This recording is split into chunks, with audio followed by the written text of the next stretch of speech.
Hey guys, I'm Nick and today we are going to be making this speckled egg cake. So this cake is inspired by my speckled egg macarons and cupcakes which I made I think last year and the year before.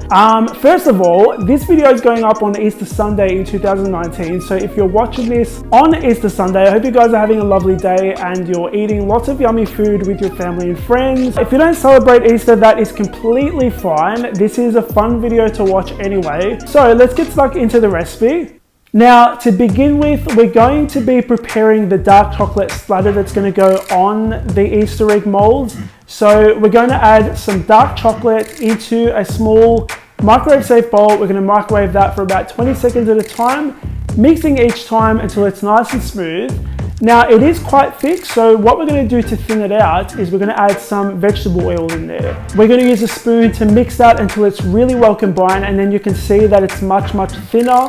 So I'm going to be using a small fork. I know it's weird, but that's what's going to help us get our splatter effect or our speckled effect. We're going to splatter that chocolate on the inside of our Easter egg mold, so the 3 different sizes.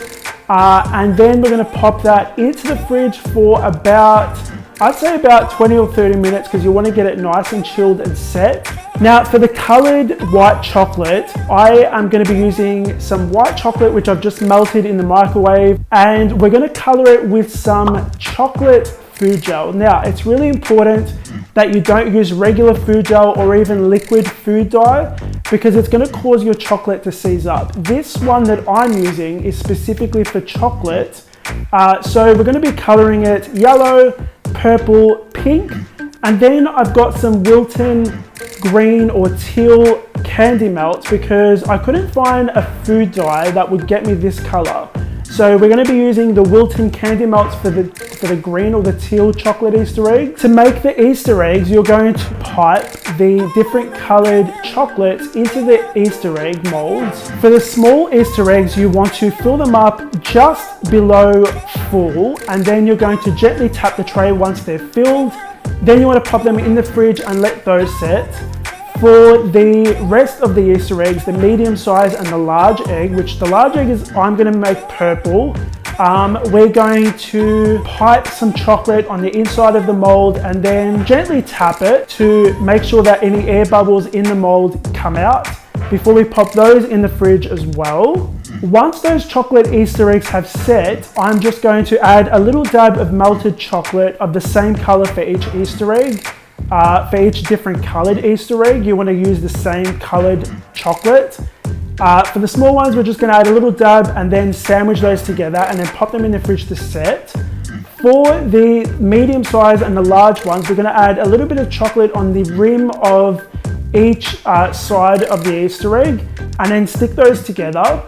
Now there will be some excess chocolate that's going to drip out or come out. Just use your finger and go around the seam of the Easter egg to kind of smoothen that out. Once you've done that for all of your Easter eggs, and guys, it took me about 3 hours to make it. I know that's ages. Pop on your favorite TV show or podcast and just make them. It's actually a lot of fun. You're going to pop them in the fridge to set completely. And we're going to move on to making our cake. So to make the cake part, we're going to add our flour, sugar, cocoa powder, bicarb soda and salt into a large mixing bowl. We're going to mix that with an electric hand mixer until everything is well combined.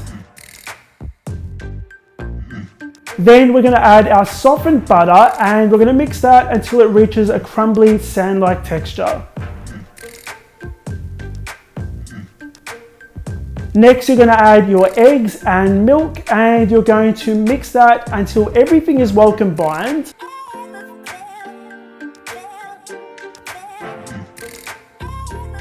I've just lined 3 8-inch cake tins with some baking paper at the bottom and sprayed them with some cooking oil. We're going to evenly spread our batter into those 3 tins. We're going to pop these in the oven and bake them and then let them cool down completely before we trim the tops off and we trim them in half. Now I'm using a cake leveler, but if you don't have one of these, you can just use a serrated knife. I've got some chocolate buttercream frosting. I'm going to add a dab of that on top of my 8-inch cake board, and I'm going to pipe a ring of frosting around the first cake layer. We're going to fill the center with more chocolate buttercream frosting, and we're going to add some little speckled eggs. Now I'm using Cadbury speckled eggs for this. We're going to pop the next layer of cake on top, and we're going to repeat that until we get to the last layer of cake. Once you've done that, you're going to add some more frosting on top and some more frosting around the sides of the cake. I'm using a small offset spatula to just smoothen out that frosting. Now guys, it doesn't have to be perfect. This is just the crumb coat. So the crumb coat is all about trapping the crumbs in the first coat so that the crumbs don't show on the final coat of frosting. I'm going to use a cake scraper to go around the cake and get it nice and smooth. Then I'm going to pop this in the fridge for about 2 to 3 hours, just to make sure everything sets really, really well. Now let's move on to preparing that green teal frosting that's going to go on the outside of the cake. So I've got some of my Swiss meringue buttercream frosting. I'm going to add some teal food gel in there, and I'm going to use an electric mixer just to mix it all up until it's really evenly colored and well combined. Our crumb coat has chilled. We're going to add that teal frosting around the outside and top of the cake. I'm going to use a small offset spatula to just even the top of the cake off. It doesn't have to be perfect because we're going to come back to that in a sec. I'm going to use my cake scraper to go around the sides of the cake and get it smooth as I can. Then we're going to gently scrape the top of the cake and get that nice and smooth.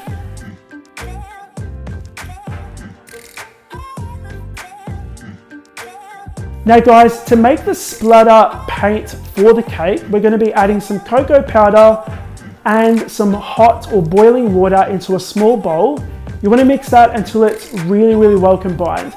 If you find that it's still a little bit lumpy, just run it through a sieve, and then we're going to use a fork to just splatter our cake with that chocolate paint. You want to let that set completely. In the fridge or out of the fridge is fine for about 20 minutes. Then we're going to use some of my chocolate sauce, which you can find the recipe for on my website. And we're going to drizzle some chocolate sauce around the side on the top of the cake. Now guys, you can see that the chocolate sauce didn't drip as much as what I would have liked.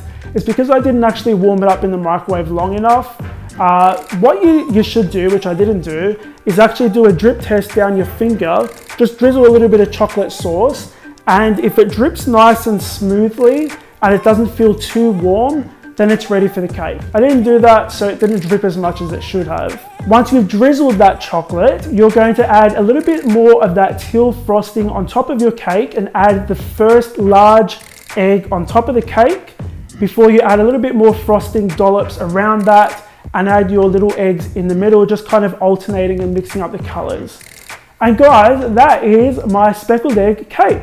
I hope you guys enjoyed watching this video. If you did, make sure to hit the like button, and hitting the like button actually allows YouTube to make sure that lots of people watch the video. It's just the way that YouTube works now. So if you would hit the like button, that would be amazing. The recipe is going to be on my website, scranline.com. Link for that is in the box below. I hope you guys have a wonderful day with your family and friends. Thank you so much for watching. I'll see you all on the next episode of the Scran Line.